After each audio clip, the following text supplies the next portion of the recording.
Now don't worry, this isn't going to be one of those obnoxious videos telling you that you just need to drink more water as if the solution to every possible life problem is just more water. And actually too much water is really dangerous and could kill you. But if you do struggle to remember to drink water, then consider this your reminder, I guess. You drink your water, I'll drink mine. It's like 30 degrees here already.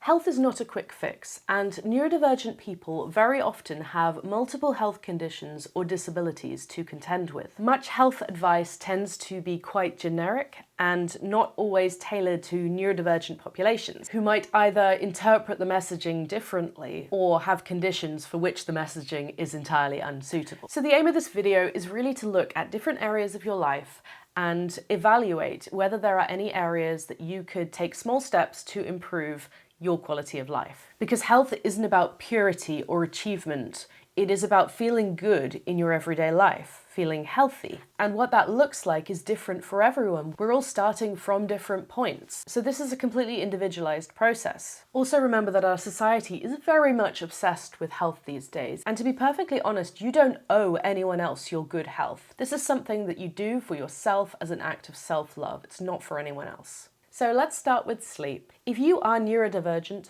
chances are you have issues with sleep. So take a moment to assess your sleep quality, sleep patterns, overall sleep hygiene. And if you're a parent, well, maybe just focus on the things that you can control. Sleep is heavily influenced by light, both daylight, artificial light, and also the blue light that is emitted from screens and technology. Blue light can disrupt the production of melatonin, the sleep hormone, which can also be deficient anyway in the neurodivergent population. There are definitely some things you can do to help with this though. Consider blackout curtains or blackout stickers, which are considerably cheaper. And I've got them in both of my kids' rooms now. Blue light blockers, either looking at the settings on your phone, or you can even get special blue light blocking glasses, even ones that go over regular glasses. Weighted blankets can also be really helpful, as deep pressure stimulates the production of serotonin, reduces cortisol levels, and increases melatonin production. I personally can't sleep with a weighted blanket, but I find it really helpful to wind down in the evenings, especially if I'm feeling particularly anxious or overstimulated that day. Now, you can also buy melatonin supplements. They might not be suitable for everyone, but for some people they are very effective, and it might be something to consider if nothing else seems to work. This is not medical advice. I am not a doctor. Some countries actually require a prescription. The Netherlands doesn't, but I'm not a doctor, and do with that information what you will. Poor sleep is associated with a number of health conditions, so I put it first on this list because I really believe that it's so important. Obviously, chronic insomnia is a separate issue that you may need specialist medical treatment for. And you might also want to be aware of something called delayed sleep phase syndrome, which affects neurodivergent people disproportionately more, and can be a problem in today's society that has socially decided that we are all going to collectively operate on a certain schedule, and no deviation from the norm is permitted. So the syndrome is not necessarily a problem in itself, but it's a problem in terms of living within the confines of society. By the way, when I talk about neurodivergent people, I'm not using that as a euphemism for autistic. It's just that, especially since I now know that I'm ADHD, it feels weird to be focusing on just autistic when I know that there are a lot of things that are also relevant for ADHD people and other neurodivergent people. So I'm using it as an umbrella term, not as a substitute for autistic, just so we're aware. And sometimes I'll say autistic because, I don't know, we can't just keep saying the word neurodivergent because it's a really long word. People get upset about this word. Number 2, exercise. Now, I know a lot of us have a very complicated relationship with exercise, maybe coming from our experiences at school, or the way that society worships certain ideals, certain body goals, or considers certain kinds of exercise as being more valid than others. But really, we could just think about exercise like movement, moving your body. And any way of moving your body is exercise. So stimming can be exercise, dancing around, gardening, getting out in nature, just moving. And I think the key is finding something something that works for you and that you can make a habit of. And I've struggled with exercise for many reasons, because it triggers body image issues, because of my hypermobility, because I struggle to form habits and routines, and because of sensory reasons. I don't like being sweaty and I struggle to regulate my temperature when I get too hot. Plus, gyms are very noisy and they almost always have terrible music. I also grew up doing gymnastics and ballet, which bred a certain kind of perfectionism in me, which is really hard to shift as an adult. I'm going to blame it on the concept of gymnastics and ballet and not on myself at all. We don't blame ourselves here, do we? I recently started working out with Copilot, which has been helping me identify and, more importantly, stick to my fitness goals. Since having my second child, the idea of regular, or even, let's face it, irregular workouts has seemed way too overwhelming. But I was desperate to get back into any kind of an exercise fitness routine and feel a bit more like myself again. Copilot matched me with a coach, and in the beginning we had a chat about my lifestyle, what equipment I have at home already, and what my goals are, and then she created not just a tailored workout, but a whole tailored routine based around my needs, based around my schedule, which we've continued to tweak along the way to make adjustments. What can I actually do right now in my life with the limitations that I have? So my coach set up everything based on my goals and then put it into the app. And then when I go into the app, it walks me through each workout step by step. And my coach's voice is actually there telling me how to do each exercise and what to do, which is kind of a nice touch because it feels like they're there with you, coaching you. So the coach kind of functions as sort of like a personal trainer slash accountability buddy slash cheerleader all rolled into one. My coach is from Savannah, Georgia. She's ridiculously enthusiastic, but actually I kind of like that sometimes. It kind of feels nice when she's like, "You crushed it, girl!" And I'm like, "Yeah, I did!" Yeah, I am now slowly beginning to figure out that accountability is really key for any habit I'm trying to build. And the thing I really love about Copilot is that they don't focus on the idea of quick fixes, weight loss, transformations. It's all about just everyday habits. Go for my walk. Building consistency and getting support from a real human. I really kind of want to be like, I want to work out 3 times a week, but I know that that's too much for my body right now. And I love where we're at. Movement can Yeah. be so many things, even if it's 5 minutes, 50 minutes, great. I actually literally can't believe I've completed 5 workouts in like 2 weeks. This is probably, I'm not gonna lie, a 5-year record. Just by being consistent, I've been able to make much faster progress with gentler workouts. And I'm already feeling much stronger and much more able to keep up to my busy kids and their busy lifestyles. If you click on the link below, you can get 14 days free with Copilot, which is now available on Android as well. Now on to number 3, nutrition. Now don't worry, this is not the part where I tell you what to eat or what not to eat, but we know that nutrition plays a big part in health, so I'd kind of like to talk about it. Autistic people often struggle with food for sensory reasons, for executive functioning reasons, and we have a significantly increased risk of developing eating disorders such as anorexia. So food and autistic people is a kind of a big issue that doesn't get a lot of attention. Furthermore, mainstream nutritional advice is often just plain wrong and too often based on industry-funded science. And usually there's a heavy dollop of fat phobia, extremely unhealthy suggestions based on the calories in, calories out model that tells you to eat 1,200 calories a day if you want to lose weight, which is approximately what my 1-year-old eats. She really likes cheese. So how do you know where to start? How do you reconcile your preferences, tastes, budgets, beliefs into the perfect nutritional plan to improve your health? And I guess the answer is you don't. You can't. Yeah, you weren't expecting that, were you? I think there is a quasi-religious element to a lot of nutritional rhetoric, and much of this is based around the idea of purity and morality. The idea that to be healthy is to be pure and righteous. You are healthy because your behavior has been more strict, more disciplined. This comes from religion, I think. And obviously there's a lot that ties in between religion and diet, so that kind of makes sense historically. But the perfect diet doesn't exist. No matter what certain parts of certain communities will tell you, no matter how you eat, there are health, ethical, and social drawbacks. There is no perfect diet. So before you start playing around with your diet too much, it might be worth checking. Are you actually deficient in anything, first of all? We know that there are genes associated with autism that are also associated with an inability to absorb certain nutrients as well. So for example, you might need methylated B vitamins. But getting this knowledge first is helpful. If you're not deficient in anything, Do you actually need to tweak your diet? The next thing to ask yourself is, why are you actually wanting to eat healthier? Are you absorbing messages from social media or traditional media and just sort of feeling like you should because other people think that the way you eat is bad? Is the food actually making you feel bad? It could be. Or are other people making you feel bad about the way that you eat? Because this feeling that you're not good enough is capitalized on by a predatory industry waiting to take your money. Having said that, of course, dietary changes can have a hugely positive impact on your overall health. I've changed the way I eat dramatically over the years from kind of a sugar and carb-based child.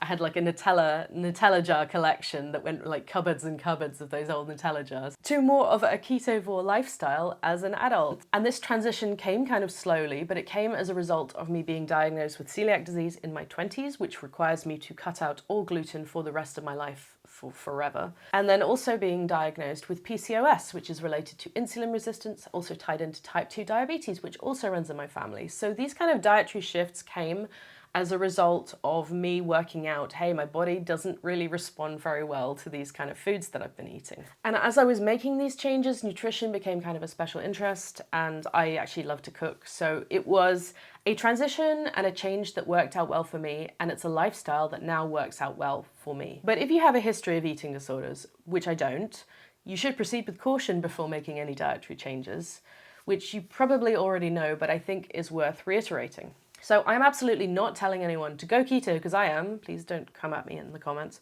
but demonstrating that with a bit of attention, I found a way of eating that works for me, meets my nutritional needs, and most importantly, doesn't make me miserable. And finding the way of eating that works for you long term, suits your body and suits your body's needs is probably the most important factor when it comes to nutrition. And you may need professional help with this, you may be able to do it yourself. Believe me, I've been holding back in this section because it is a special interest and the urge to info dump is just absolutely massive. But I was trying to remain respectful to all people with beliefs and whatever. But I will say this is my one thing that I just desperately want to tell the world. Adding more fiber to your diet is not always the answer, and I really wish dietitians would stop pushing this, because actually a lot of my symptoms cleared up after I took out fiber from my diet. So that is the only thing that I'm allowed myself to rant, and now I have to stop, because otherwise I will not stop ranting about this.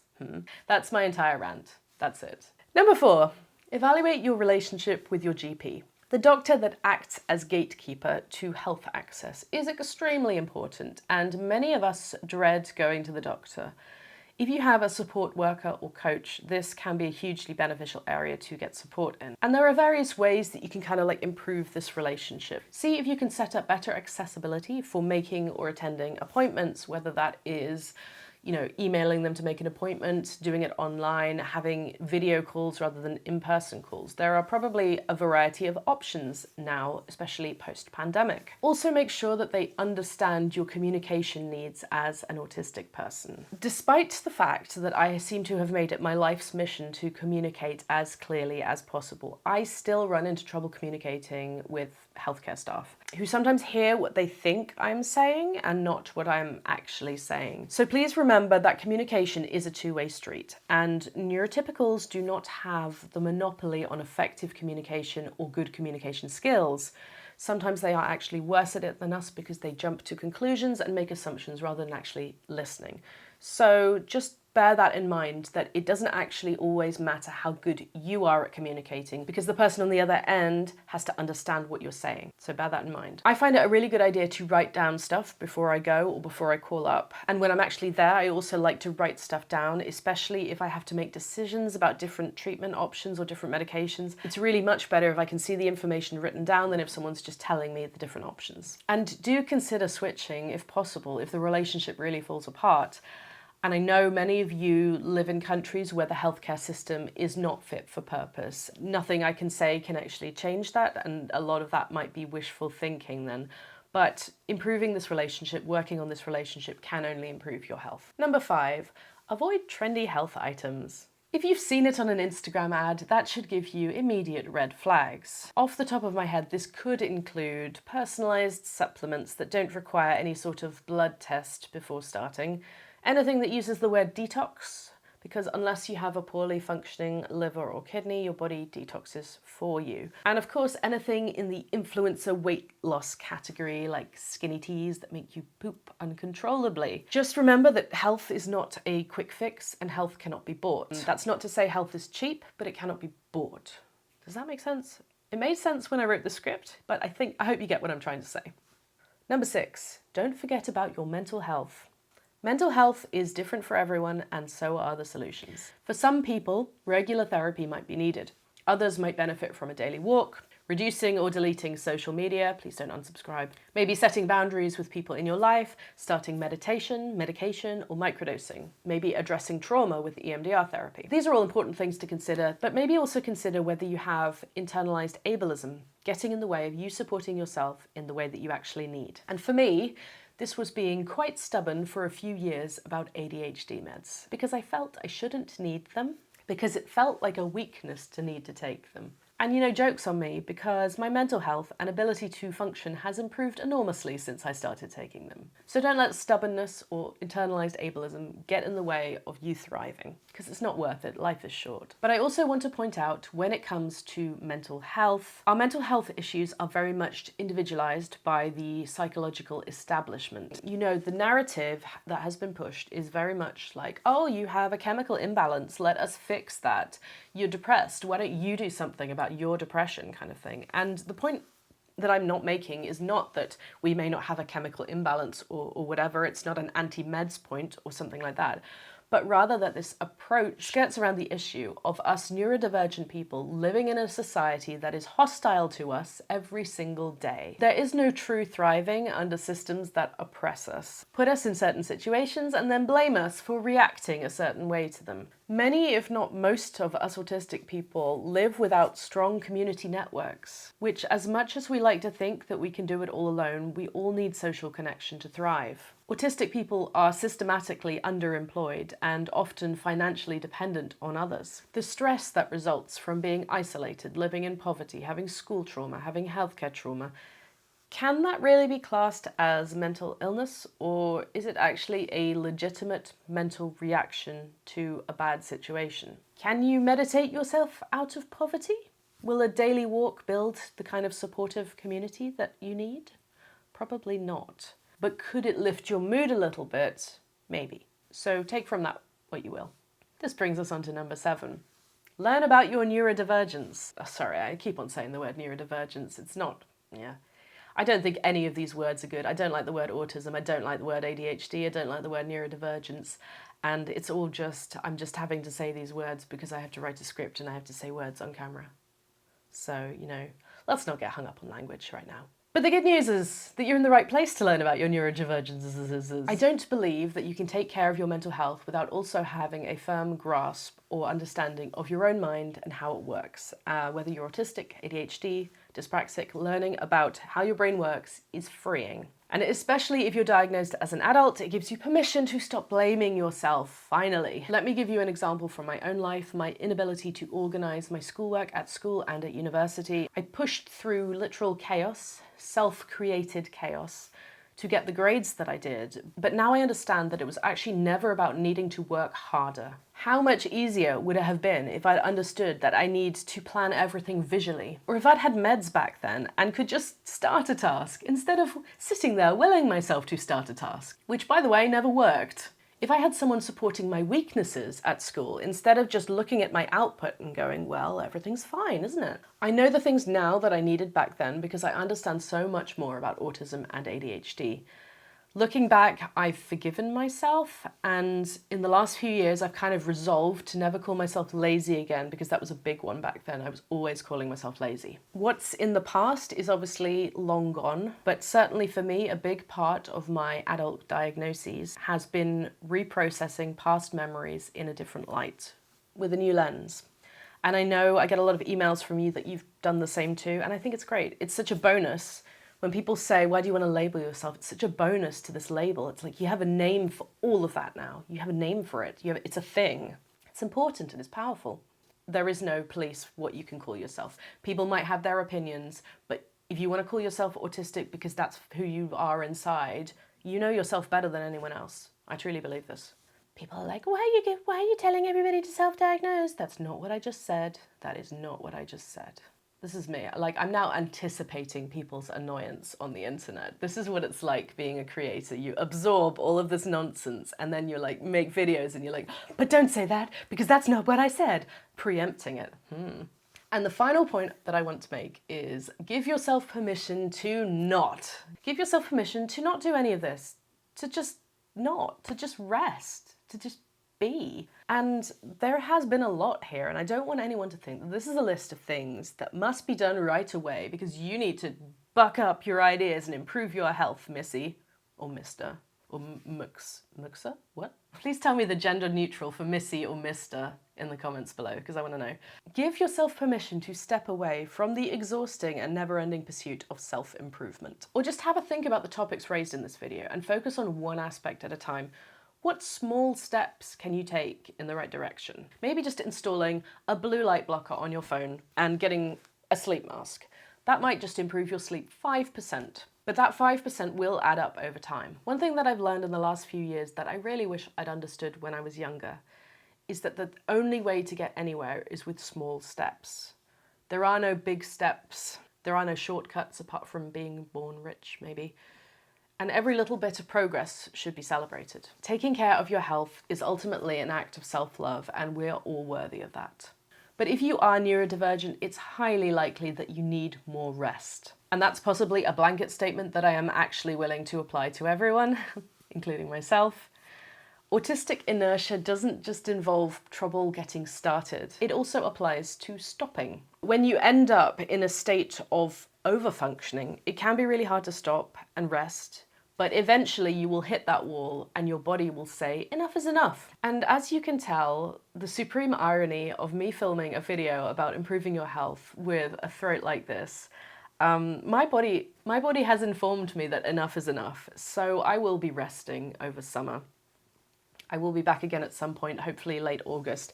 But I hope you all have a great summer or a great winter for my Southern Hemisphere viewers. Please get some rest, please get some enjoyment, enjoy nature, enjoy your life. Thanks again to Copilot for sponsoring this video, and be sure to check out the link below for a 14-day free trial with them. Take care everyone, and I'll see you next time. Bye. Look at these muscles that I built with Copilot. Actually, this muscle, this is from my child, and this is from Copilot. See, I'm first, so and too often blay. I also grew up doing gymnastics and ballet. There's a lot of cracking going on right now.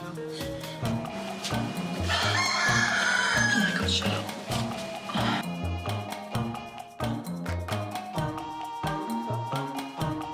So what did you do today? Well, I petted a cow that I came across on my walk, and I did this all because of Copilot. Well, maybe every week I do a walk, and then I'll get closer and closer, and then I'll have like one of me petting the cow or something, and then one of me having like the cow torn through my neck. It's all about the journey, right? That's right. It's not the destination, it's how we get there.